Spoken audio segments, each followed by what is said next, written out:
Hello and welcome. We are coming to you today from the State House, where we are visiting with our state representatives. Sean Garballey and Dave Rogers have gladly and happily joined us for a conversation on a range of issues that we'll be having today. Gentlemen, thank you so much for coming. Thanks for really having us. Appreciate it. Thank you. Yeah, for being here. So I do want to talk to you about a number of different things that are going on on Arlingtonians' minds at the moment. One of the most pressing is something that's news has just come out this week, that the Mugar property is going to be able to move forward, according to the state agency that reviews such things, with their 40B project. Both of you are on record as being opposed to that project going forward, at least as it has been presented so far. So wanted to first of all just get your reactions to this news. I'll say I'm extremely disappointed with the ruling. I have to say I'm not terribly surprised, because the role of mass housing is really to look at whether the project is feasible and meets their criteria. In other words, they're not looking at environmental issues or closely. They're not looking at the community impact that closely. They're looking at whether it meets their criteria, which in fact their letter, if you read it, they sort of said they appreciate the input of the letters that Sean and I and Senator Donnelly submitted and lots of other community input, but that in the end it was something for the developers to keep in mind, but wasn't dispositive as to their decision. And it's only the first step in a long process. I know that the Arlington delegation remains unanimously and vigorously opposed to it because of the impacts potentially on flooding, on traffic, on the schools. And so the thing that's a little bit troublesome to me is Arlington has a great track record on affordable housing, both in public housing, the Housing Corporation of Arlington, and has a plan to deal with it. So it's not as if it's a community that's not mindful of the need for affordable housing, and in fact is a community that's very supportive of affordable housing, just not here, just not in that spot. So we'll continue to press forward in our opposition, but needless to say, I'm not happy with the decision. Yeah, did you want to add anything, Sean? Absolutely. Very, very disappointed with the decision from Mass Housing for a whole host of reasons, as Representative Rogers stated. We worked very closely with Senator Donnelly and showing Mass Housing around to the initial site, sharing our frustration with local leaders about why this is an absolutely inappropriate and potential harmful area to develop. This region is actually in Representative Rogers' district. It's not in mine, but it is an area, if developed, will impact the entire community, not just those precincts. I've been working on flooding issues in East Arlington for a long time, and I can tell you the last major flood storm that we had actually predates Representative Rogers, and I remember being with Senator Donnelly down in the Sunnyside neighborhood, where water was literally coming up to people's first floors on the Sunnyside backyard near the Alewife Brook. And that is the kind of flooding that region endures in major flooding storms. And so what happens when you do tremendous development, like on the Mugar site, which in my opinion and other environmentalist opinions is a area that should be just used for flood storage. It's a conservation area, and this is going to put tremendous impact on flooding issues, traffic issues, quality of life issues for residents of East Arlington. Before DCR was DCR and it was the MDC, they evaluated areas in the Boston metropolitan region that should be kept for conservation purposes and areas that should be used for development. And there were a number of areas that were suggested for development. This was 1 out of 3 in the Boston area, so about 60 or 70 communities that they recommended should be used for conservation reasons. for flood storage reasons, because this is not an area that frankly should be developed. So I'm very disappointed with Mass Housing's decision. As Representative Rogers stated, there's a lot more in the process in terms of locally, and we as a delegation will continue to fight this project. We'll continue to be activists when it comes to trying to provide more affordable housing and working with the Arlington Housing Corporation, working with the Arlington Housing Authority to providing for more opportunity for affordable housing. And we'll work with the members of the Board of Selectmen and the Concon and other folks in Arlington to try to prevent this project. Obviously, the decision that was reached by Mass Housing was disappointing, but this is a long process that's not close to over. The next step is for this to move now on to the Zoning Board of Appeals in Arlington. Wondering whether you guys know, given that you've expressed again or reiterated your own opposition, and that seems broad-based within the community. How often does it happen? Are you aware of how often a 40B development project would be able to be stopped at the Zoning Board of Appeals at that point or some other point still to come? It is obviously a difficult process to stop a 40B project, but these are different circumstances because the environmental impacts and the traffic impacts, quality of life impacts that the project will impose on the people of the town of Arlington, I think, makes this a unique situation. And I do anticipate that there will be, beyond that process, this will be tied up in the legal realm for quite some time. So. I would concur with what Representative Garballey said. I'm not a zoning lawyer, so whether the BZA, a Board of Zoning Appeals, will approve or not approve, you'd have to dig pretty deep into the law and the regulations. But the BZA is just one step. There's environmental permitting. There are a whole series of things. And there's even the question of whether the town of Arlington has already achieved the goals of 40B. I also happen to represent Belmont, where there was a development in what was called the Silver Maple Forest or the Uplands that was also done under 40B. And the difference is that in Belmont, at least initially, the town was not unified in its opposition. Opposition grew to the point I think you would then characterize it as unified, whereas Arlington, there's unanimity as far as I can tell. I haven't really heard any voices calling for this parcel to be developed. I've heard the entire Board of Selectmen, the entire state delegation. And as I referenced earlier, there are two criteria in the law for a 40B project. One is to achieve 10% of the housing stock as being deed restricted. That is actually in the land records, there be a deed restriction on the development. The other criteria is whether if 1% of the developable land is already, in terms of acreage, is already designated as affordable. And then you get into very specific legal analysis of what is 1%, what is developable land. Would you include water, like Spy Pond? I mean, what exactly? And that is, again, a very painstaking legal analysis. I suspect it may even become, it may be litigated. So residents should be, I think, heartened.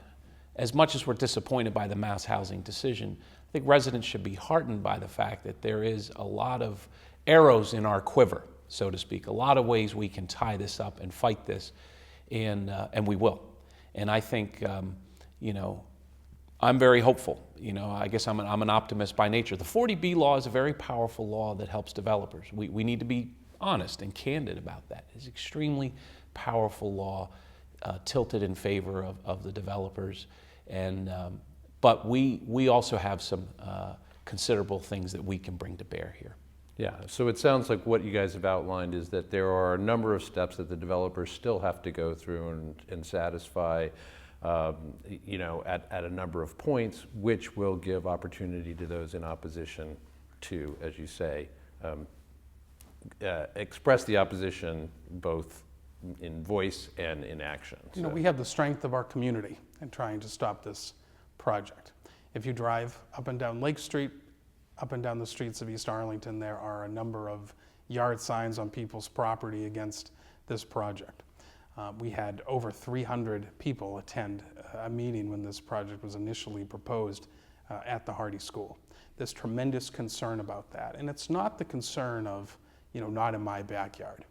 It's the concern that their property will be impacted negatively because of the flooding and tremendous other issues. But you know, this is going to impact negatively the quality of life of people in East Arlington. So, you know, we've had the outcome of mass housing. We're going to move forward in the process.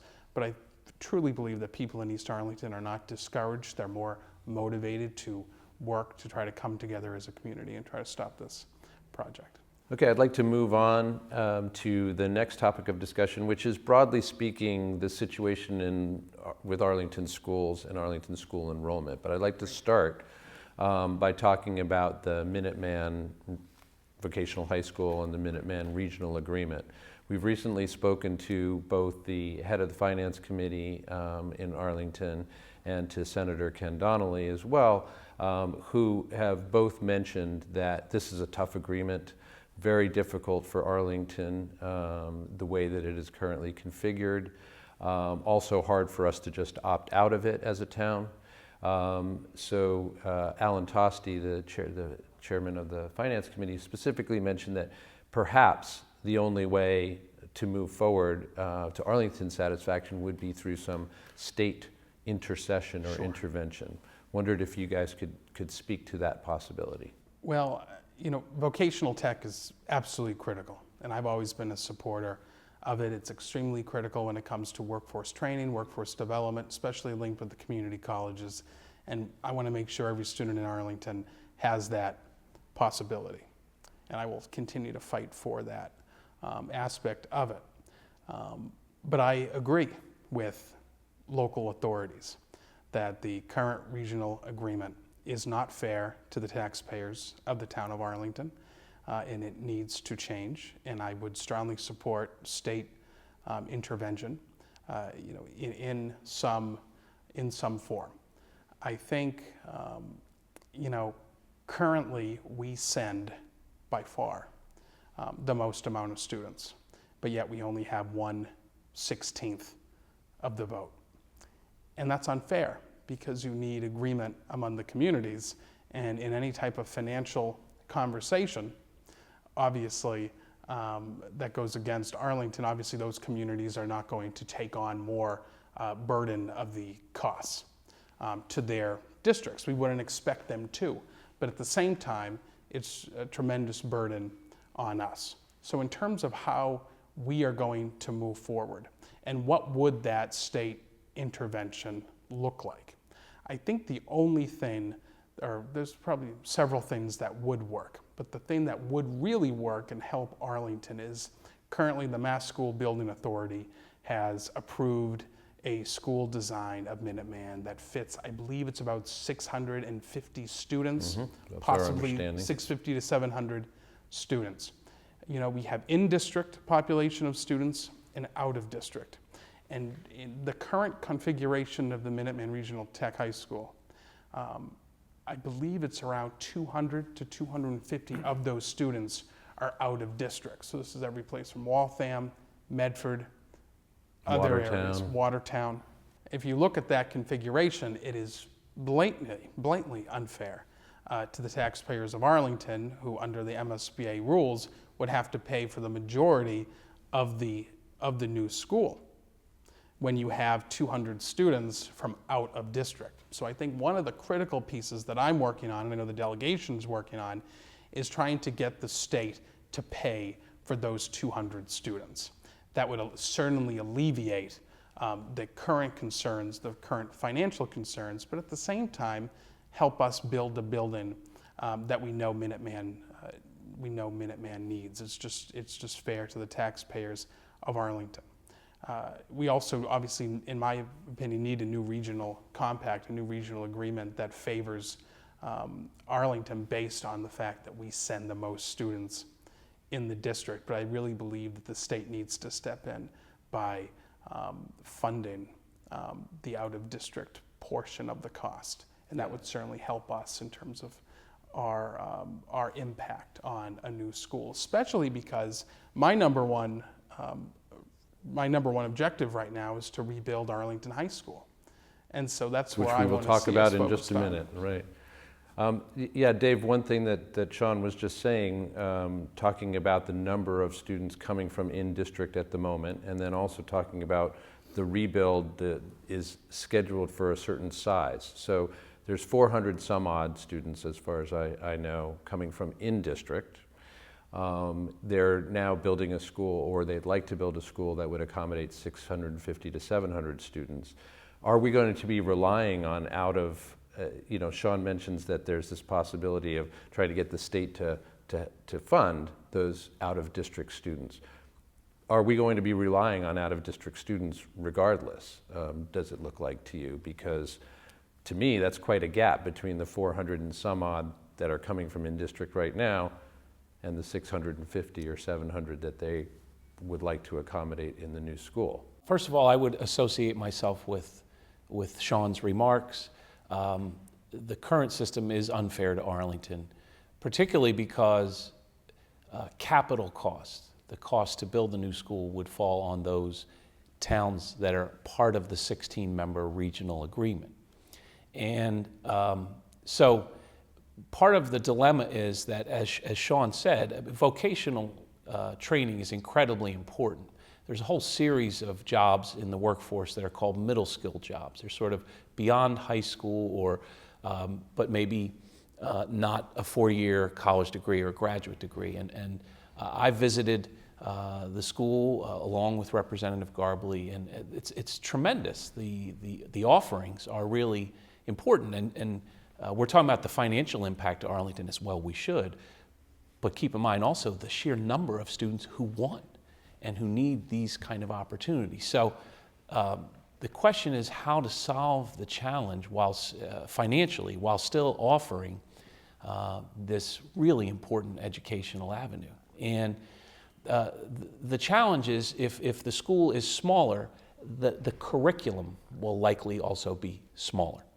And so the types of offerings to the students. So there's this challenge of meeting the financial need and doing it in a sensible, rational way that's fair to Arlington, but also having a school of a scale that's able to meet the kind of educational offerings we want our students to have. So the state could intervene. I'm certainly willing to fight hard to do that in terms of helping with the capital cost. There was a thought at one point to bring these other towns into the regional agreement. That does not seem to have any momentum. It could be probably hard to get the three of us to agree on everything, right? Imagine getting 16 towns to agree on something when you need unanimity. I happen to be a business lawyer. I write contracts, for a living. I've done it for years. I mean, if you drill down into the details of this contract from a governance perspective, the way the organization is governed, it's pretty remarkable to me that we have an agreement where you need 16 towns with unanimity and no weighting for the proportion of students you send there. So Arlington by far sends the most students. Why does Arlington have only one vote out of 16? And some of the proposed changes will aim to remedy or rectify that problem. A number of towns have already approved it. Some have not. Lincoln has big concerns because the proposed building would be in Lincoln. I believe Lexington has concerns because even though the building would be in Lincoln, the closest emergency responders would be in Lexington, so they have concerns. There's talk of giving the agreement to give Lincoln money to offset the burden. So there are a lot of moving piece parts here. There are a number of towns that haven't agreed to the changes. I'm willing to work closely with Sean, as we always do, to do whatever we can at the state level to try to alleviate this unfair burden on Arlington. Yeah, you describe it as remarkable, which is diplomatically put. Alan Tosti described it as a horrendous mistake that was made a long, long time ago. Anyway, one way or the other, as you've outlined very well, it's a complicated situation, and good to know that you guys are willing to do what you can from your offices. What I would like just to point out too, on trying to get or supporting an avenue where the state would pick up some of the costs for the out-of-district student pupils, the 200 plus or minus, there's past precedent for the state for doing this. There's been past projects and vocational schools where the state has stepped in with similar regional impacts and covered the cost of those out-of-district students. So it would not be a new thing for the state to do that. In terms of a new regional impact, I strongly support a new regional pact that obviously takes a more weighted approach to those communities that have more students going to Minuteman. We know communities like Medford won't join the regional pact because they have a very solid, comprehensive vocational program at Medford High School. So that's why I think it's so important for the state to step in. And one of the issues we're having is Minuteman does need to be rebuilt. Our students from Arlington who do go there, deserve to have a space that's safe and comprehensive and is not going to be a detriment to their future education once they leave Minuteman. But we need to do so in a way that's responsible for the taxpayers in Arlington. And Dave, myself, and Ken will certainly continue to work to try to make this a reality at the state level, to try to get the state to step in and provide some relief. We know that for every $1 million that we take on in additional debt, that translates to the average household, the average property is $540,000 or something, I believe is the average. That translates to a hit of $70 per taxpayer bill or a homeowner bill for each of those millions of dollars. That sounds daunting to Arlington taxpayers. To what degree can we count on some amount of state aid to help us in what looks like just a really tough situation coming up in the next 5 to 10 years? Obviously it is daunting, but I will tell you the delegation's role, myself, Dave, and Ken, have been solidly on the ground of trying to bring in as much local aid as possible, whether it be Chapter 70, whether it be unrestricted general government aid, whether it be trying to cover the cost of all-day kindergarten, whether it be to cover the cost of Thompson, whether it be to cover the cost of a potential new Arlington High School through MSBA percentages. Obviously, Arlington is at a disadvantage because we're such a residential tax-based community. We're almost 95% residential. We have very, very little commercial tax base like a Waltham does or Burlington does or Billerica or other communities. So that creates challenges for our local policymakers and for us as well and the people of Arlington in terms of how we move forward. One, I think it's absolutely critical that we try to get MSBA to approve New Arlington High because those dollars are very, very important from the state that would help make the enrollment picture a little more clear because we know what the future of Arlington High School would be. Can I interject just for a second and ask, is there a role for you as legislators to influence the MSBA's decision on these kinds of things? Well, we certainly advocate, and I can tell you that this, just like the Thompson, was my number one proposal. This is one of my number one objectives right now. I had invited with Superintendent Bodie to Arlington MSBA to Arlington High School. We gave them a tour. Architects were included on that tour. They walked around every part of the building. They looked at everything from plumbing to the boiler to the roof to the windows to the floors to the educational spaces of Arlington High School. We made our case as strongly as we could.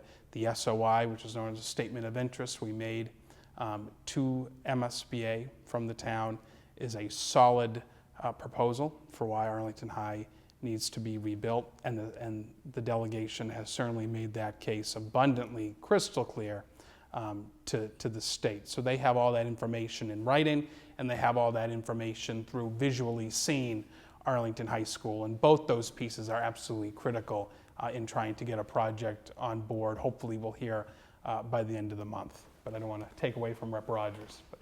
No, that was great. And you know, there is the SOI. The state delegation can write letters, can advocate. We do. I think, you know, there is a very clear set of criteria that the MSBA uses. So we can't force their hand, but we can be strong advocates. And they'll look at demand all around the state. They'll compare the need in Arlington to the need elsewhere. We think there's a compelling case to be made that Arlington High School needs to be rebuilt. And to your earlier question about the pressing demands on the schools, I mean, it's clear that the schools are challenged. They're under strain. If I might offer a hopeful note, and that is Please. that, you know, the greater Boston economy is one of the strongest economies in the country, maybe in the world. High tech, biotech, software. So people who are moving to Arlington are moving there because the schools are great. And they're moving there because we have this thriving economy. That's a good thing. I would also say to homeowners in Arlington that we will do everything we can to fight for more state aid, which will help keep local property taxes down. But at the same time, this demand for housing has caused their properties to appreciate greatly in value. So that's an upside that people who live in Arlington have seen, who are homeowners, have seen a nice rise in their home values. As Sean indicated, the challenge that's hard to get around is that, unlike, say, Cambridge, that has Kendall Square with all those commercial properties, Burlington with all those commercial properties, a town like Arlington, Belmont, which I also represent, does not have a big commercial property tax base. So the burden does fall on homeowners. So it's a situation where there's an upside, great schools, rising property values, but the downside is how to pay for it. We've seen some good uptick in local aid, Chapter 70 school aid, and we'll continue to fight for that. As Sean and I talk about, we get to go into the chairman of Ways and Means, the tax writing and the revenue basically deciding committee, and set 3 priorities as representatives. To be fair to Ways and Means, you can imagine if every representative of the 160 of us had 20 priorities, it would get unwieldy pretty quickly. 3 probably feels unwieldy itself. Yeah, I'm so sure. I sit down with the chair of Ways and Means and I can pick 3 things that I want to fight for and advocate for. And school aid is always one of them. Always. There are other things, but it's always one of them. So I'm fighting, I know Sean is fighting for more school aid for Arlington. It's always a top priority. So I think working together with local officials, we will continue to be advocates for education and for the revenue to pay for it. Right. And I guess quickly, there is a movement to change our state constitution to allow for progressive taxation. We have a conundrum in this state in that written right into our constitution is a rule that basically says we have to have the same income tax on everybody regardless of their income level. And we're all aware of income inequality and rising incomes. And I'm all for people building wealth, but those at the top really need to be contributing a little more. So there is a movement, this is a long-term thing, to change the state constitution to allow us to tax those at the very top, $1 million of annual income or more, to pay a little more in income tax. And that would bring in, it's estimated, roughly $2 billion a year, which will be earmarked for education and transportation. So I would urge your viewers to get involved in that movement, and hopefully we'll get that change, which would, if it's successful, will be on the ballot for voters in 2018. That is good news, and I agree with everything that Dave just mentioned. We work very closely when it comes to setting our priorities for Arlington in terms of how do we better advocate for more local aid. I can tell you, since I was elected since 2008, our local aid numbers when it comes to unrestricted general government aid and Chapter 70 have gone up quite a bit, both those items, so much so that we were able to provide free all-day kindergarten. So that's a positive. But we know they're not going up, it's not going up fast enough. And I've always said, even when I was first elected, even when I served on the school committee, I come from an education background, being on the school committee. So the issues of the schools in Arlington are Dave and I, that's our common priority, and we see the concerns. So what can we do about it? Dave mentioned the constitutionality of trying to go to the voters to get more revenue. I think that is a promising initiative. Other promising initiatives is advocating for more local aid here at the state level. Dave and I and Senator Donnelly, or Ken, championed a proposal on Beacon Hill to study our foundation budget review. It's called the Foundation Budget Review Commission, which really talked about local aid and specifically education costs. And what the commission came out with was that we are sincerely underfunding education in the Commonwealth of Massachusetts for all 351 cities and towns. I can tell you that we very much need to do better, and it needs to become a priority with the dollars that we have to funnel more into our communities. So that is absolutely incredibly important. So I can talk a little bit, just really briefly, about when people say Arlington gets treated unfairly. What does that mean? And what it means is they are looking at the old formula before 2002. So before the unrestricted general government aid formula, we had what was called local assistance. It was a different formula where Arlington did much better than it currently does now. And so when my friends on the finance committee say, oh, we're not doing as well, my colleagues would say to me, who represent some cities and towns elsewhere in the Commonwealth, is, well, this is a new formula. And so you can't look at that formula because that's how it was Apples and oranges in the kind old of thing. days. This is a new formula, and Arlington receives its fair share. Obviously, I disagree with that. So with the commission report, what I'm hoping to use as a vehicle this term, as Rep. Rogers talked about Ways and Means. I'm one of those members who serve on Ways and Means, and so I am talking with the chairman about trying to get some of those recommendations to appear in our budget so we can provide immediate help. But the delegation, Dave, myself, Ken, we talk about how to get more local aid for Arlington a lot during the time. But rebuilding Arlington High School definitely is our mutual top priority. So moving on, I wanted to cover as the last major topic today the MBTA, and a couple of questions that we have. One is, what kind of assurances do you guys have or feel that issues from last year's brutal winter have been addressed to the extent that if we get a prolonged bad weather spell or something similar, I can't imagine a direct parallel, but knock on wood, yeah, knock on wood, James. Something similar, that things will operate differently. How are you guys feeling about that?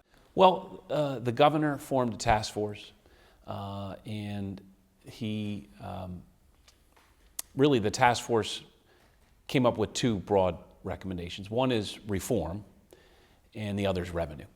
And directly to your question, this winter versus last winter, the governor has invested some money, the state, and we've appropriated money for de-icing machines, for a variety of different projects to avoid a crisis, to avoid an emergency.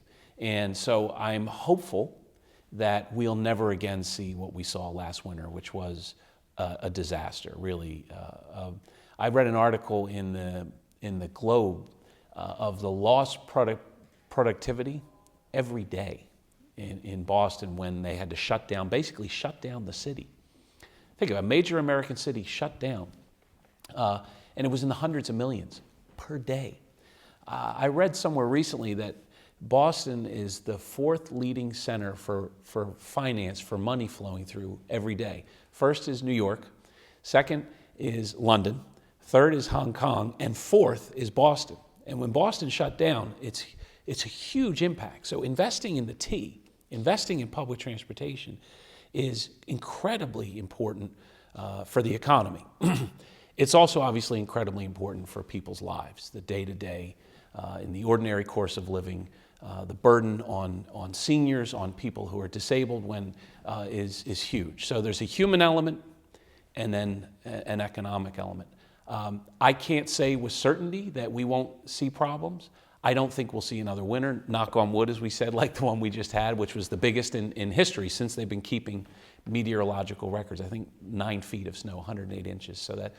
But I think some measures have been taken to address some of the problems we saw last year.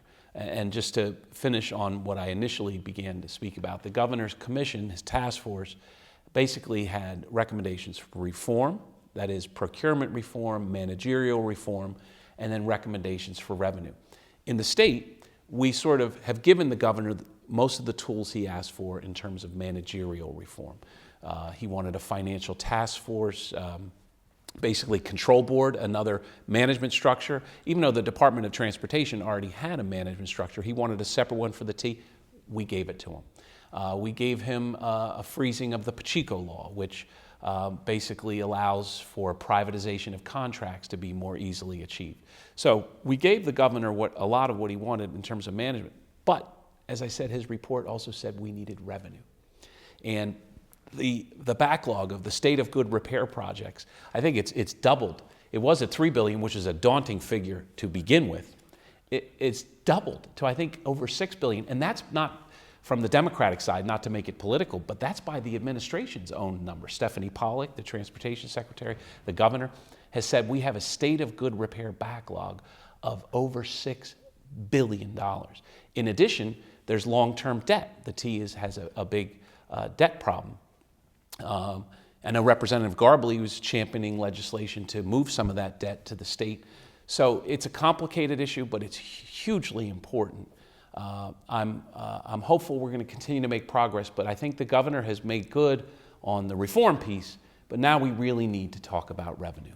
And look, we all work hard for our money, and no one wants to see taxpayers overly burdened, but at the same time, our transportation system is so central to everything that happens in the greater Boston area and through the state.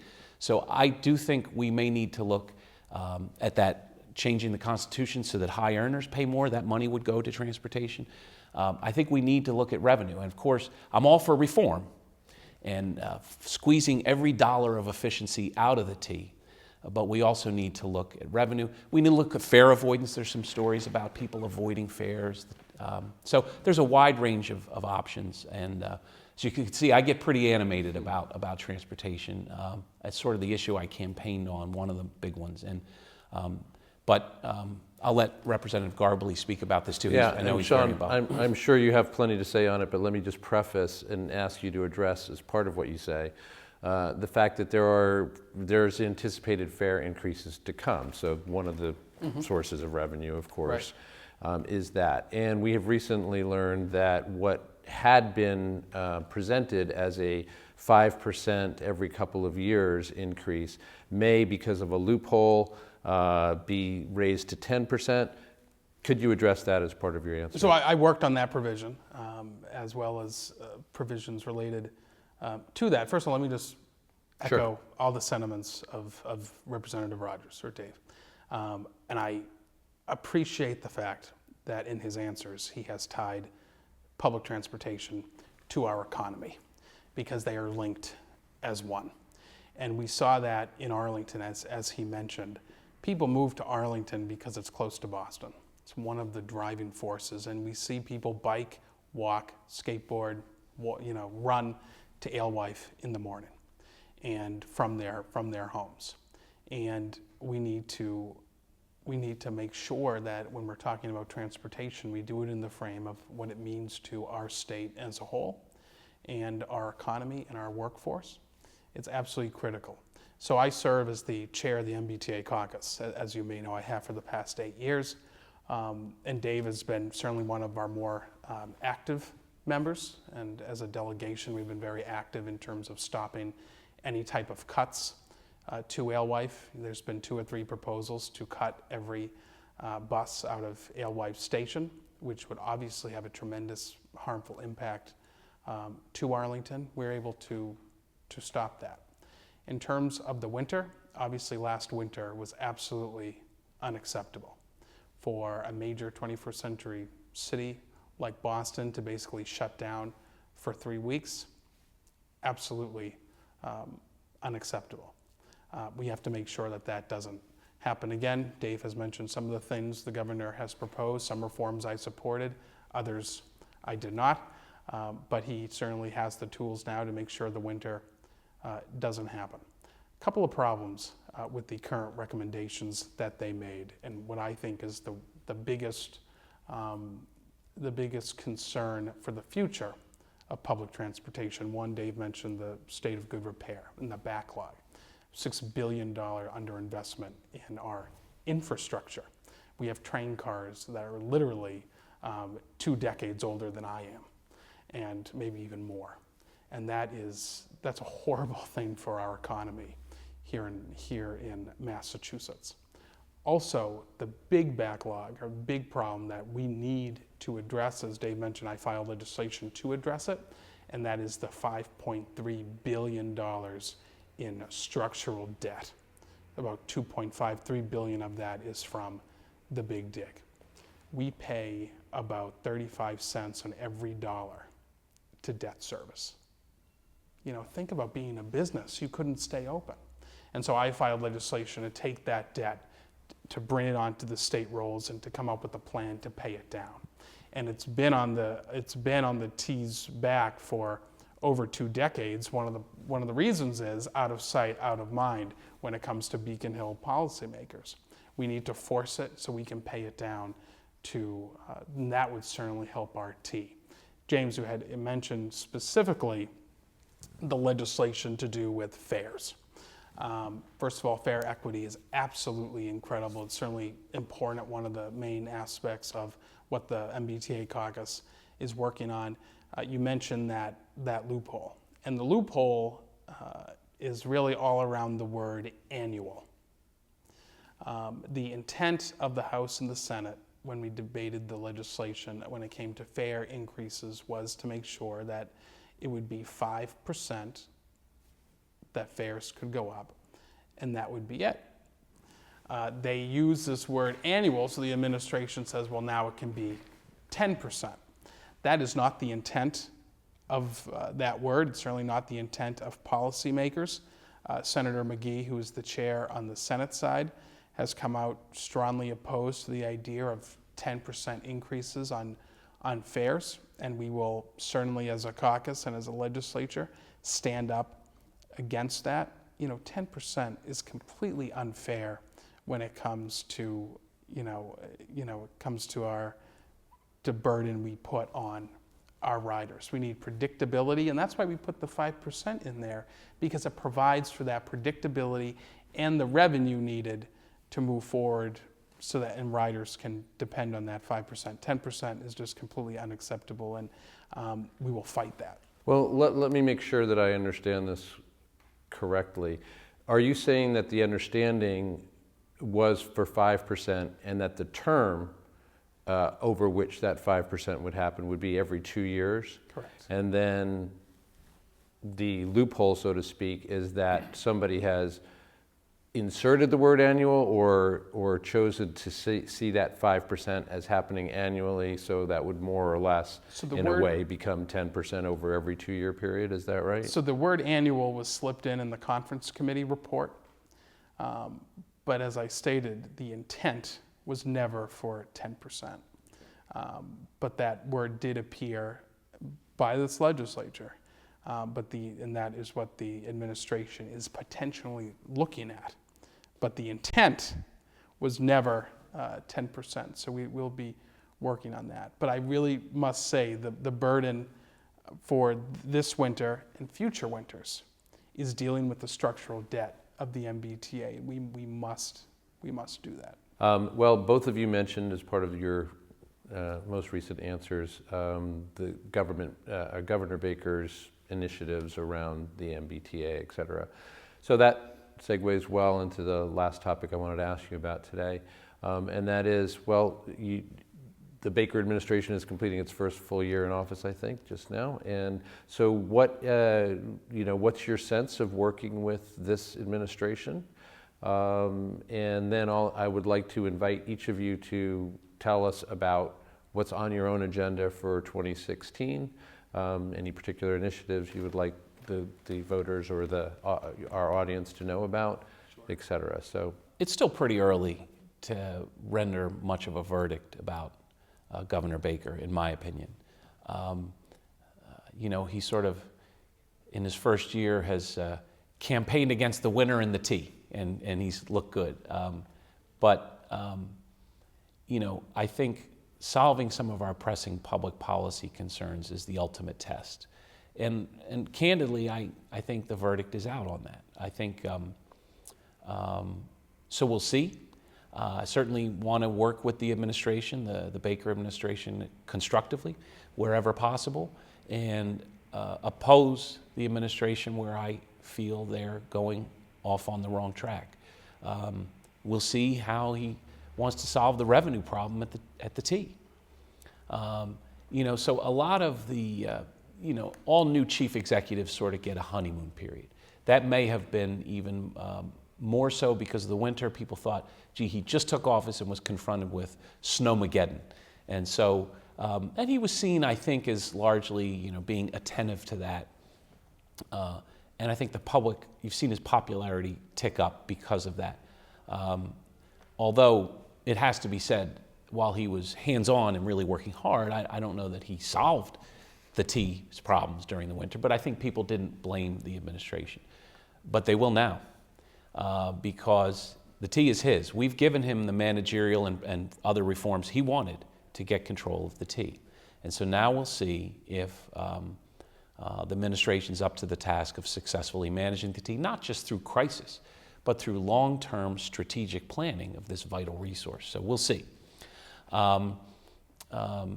I'd prefer to be working with a Democratic governor, I have to tell you candidly, but I'm willing to work with this governor, of course, in any way possible, and keep an open mind. I think it's always important to keep an open mind and work with the governor when we can.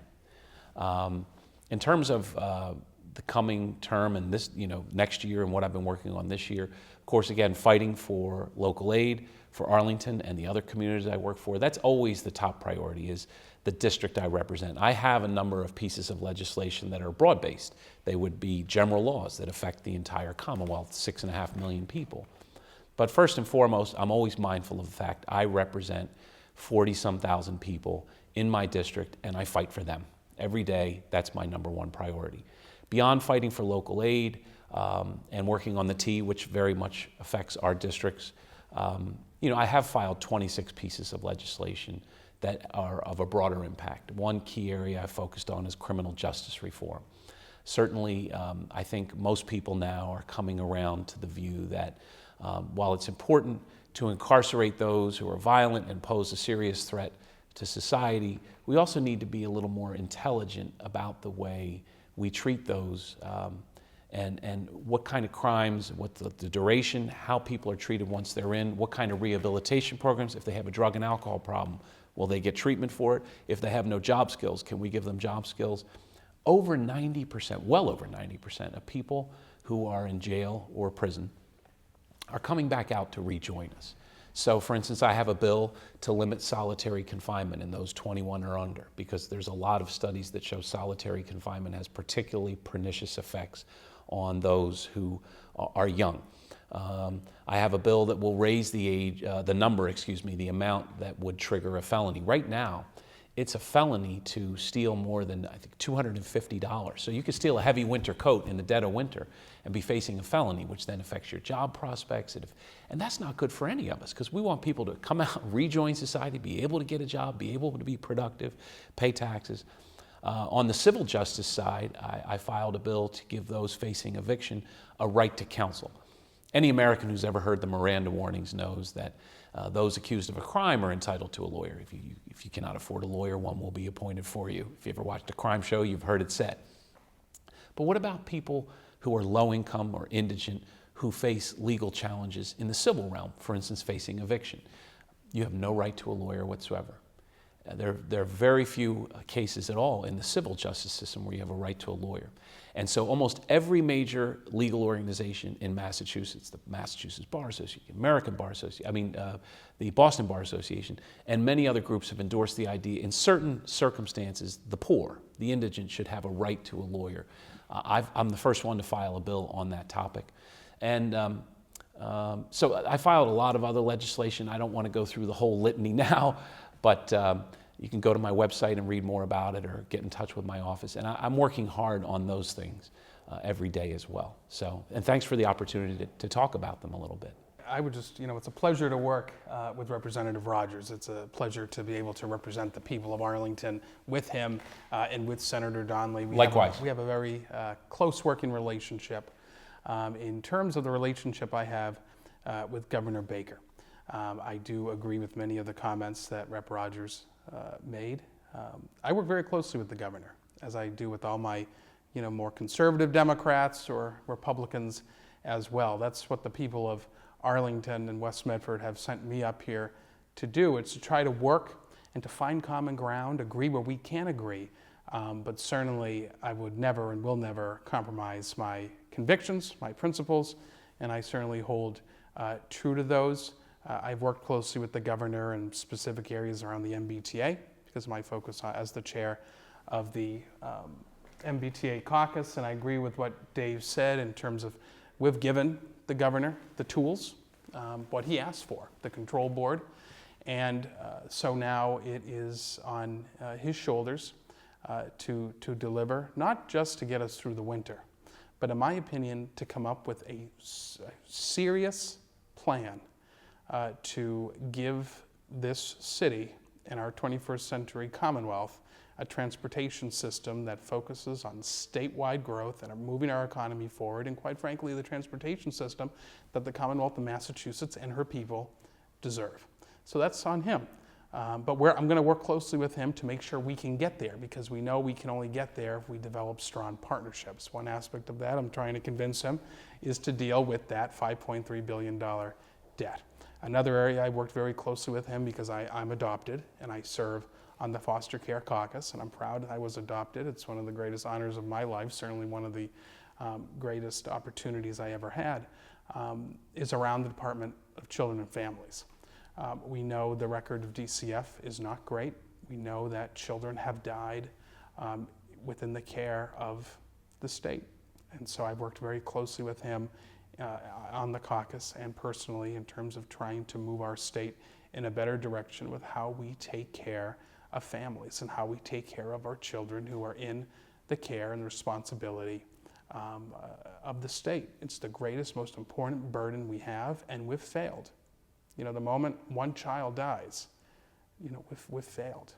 And so he has put forward a number of proposals that I agree with. He is, one of the most important things that I think he's doing right now is working with the union, our hardworking social workers and other union members in terms of updating the policy manual to make sure that when there are errors, that we can look to see if policies were followed, if they were met. And so we have to hold him accountable on that. Certainly, there are areas I agree with him on, and just because of party affiliation, there are certainly areas that I strongly disagree with him on. And I will support him and work with him in the areas I agree on, and I will, as I have in the past, as was mentioned on the Pacheco law that he asked for, I strongly oppose that, because I strongly oppose the belief that the failures of the T is because of the workforce. I don't believe that to be the case. So we will continue to challenge him on areas that I disagree with him on, and I think in the end that will make for a better Commonwealth. But as Dave has mentioned and myself, we're a legislature, and we have to work with our colleagues, we have to work with the governor to get things done, and I will continue to do that. In terms of some of my top priorities, beyond the MBTA, beyond the importance of Arlington High School and local aid, and beyond Department of Children and Families and making sure we have a foster care system that supports families and supports kids, and to make sure that another Jeremiah Oliver situation never happens to another child again. So some of my legislation, I am also too, like Dave, focused on criminal justice reform, specifically a piece of legislation that I filed known as restorative justice. This is a concept that has been used internationally, and especially in areas of the United States, and it's a alternative method to deal with low-level offenders and low-level crimes, and in my opinion is the most effective way that we can to stop the school to jail pipeline and that revolving circle. If you can stop an initial crime, that's been committed, if you can stop it, right, in its tracks to make sure it doesn't happen again, you are doing a great service to not only that individual, but to the community. Restorative justice rates when it comes to recidivism are much lower than criminal justice. The satisfaction rates when it comes to the satisfaction of the victims who participate in restorative justice are much higher than the criminal justice system. And I think the results of restorative justice are much more beneficial than the results of the criminal justice system. And I really believe we have a great chance of getting that bill passed, and it would provide a structural needed change in our criminal justice system that would help support victims, but also help save lives and future lives, and the taxpayers as well. So I'm fundamentally working on that. The other two pieces of legislation I'll just focus on briefly, and then we can end and let you folks go off to your busy day. There's an issue, I serve as the vice chair of the Joint Committee on Higher Education. And one of the most important issues that we're working on right now is access. We know that there are many, many young people whose families are low income, who live in poverty, many in our cities around the Commonwealth, who cannot afford to go to one of our 29 public higher education campuses. And that hurts our workforce, and it hurts our future as a Commonwealth. So one of the pieces of legislation I'm proposing is the idea of universal college savings accounts, CSAs. It has been studied and used in other parts around the country, but this would be the first piece of legislation that would set up a universal college savings account. So every child born in one of our 351 cities and towns, one of our 351 cities and towns would have a college savings account set up in their name. And that's important because studies bear out that young people who have a college savings account are 40% more likely to go to college than those who don't. And it doesn't matter how much it is. It can be $100, it can be $500. We're trying to bring that confidence. And so that's another piece of legislation I'm working on. And the last few pieces of legislation I'm working on, there's 3 of them, really focus in the area of trying to battle the health insurance companies for providing critical services to our children. One is in the area of mental health. So currently, educational psychologists are not part of the mental health parity law, which really covers what insurance companies agree to pay for. And educational psychologists are critical, especially when it comes to our young people and adolescents. It is the occupation that really you see education and mental health converge. And my bill would put educational psychologists part of the mental health parity law. I also have 2 other pieces of legislation. One focuses on a condition known as esophagitis, which deals with nutrition. For young people who can't eat food, they need to use a feeding tube to get the nutritions they need. Insurance companies pay for the feeding tube, but they don't pay for the formula, which is much less invasive than a feeding tube for children. So we're trying to get that passed because it would help support our children. And also there's an issue around what Medicaid pays for. So there's a number of issues, there's a number of treatments that Medicaid pays for our young people that private insurance companies don't pay for. And because of that, Mass Health covers that cost. And it's about $150 million a year that Mass Health pays for because private insurance companies won't pay for health benefits for children. And Medicaid pays this, offers this. So I'm trying to hold our insurance companies accountable when it comes to our children, that they cover the same amount that Medicaid covers. So those are some pieces of legislation I'm working on. People can always contact my office directly. They can always call my cell phone, 781-859-7781, if they wish to get to me directly. It's an honor to work with Representative Rogers and Senator Donnelly. I have a very easy role because they're such terrific partners. They are all about dealing with the issues at hand. They're not about egos, and that is so critical when you're trying to get things done, to be able to work with people that are just outstanding human beings. It makes my job much, much easier.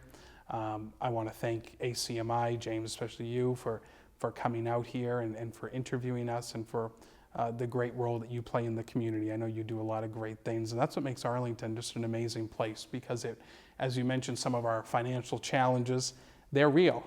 But what makes the heart tick of our community so spectacular is those people like you who do so much, not in front of the camera, behind the camera. And so, I wish you and your family a spectacular holiday season, and to the rest of the people of Arlington, thanks so much.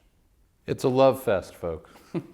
No, but sincerely, we do want to express our own gratitude to both of you for joining us today. Talk about busy schedules, as you guys have just outlined, with all the things you're interested in and pushing forward on.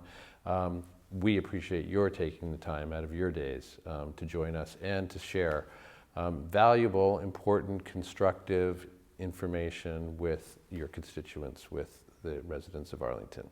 Thank you. Thank you. And you've just outlined some of the initiatives you're looking at pushing forward in 2016. We hope to check in with you about those and others in a regular way going forward. So Great. Thank you. we want to thank again Representatives Sean Garballey and Dave Rogers for taking the time to join us today. We enjoyed this face-to-face conversation and hope you do as well. For Arlington Public News and Arlington Community Media, we appreciate your joining us today, and we hope to see you next time.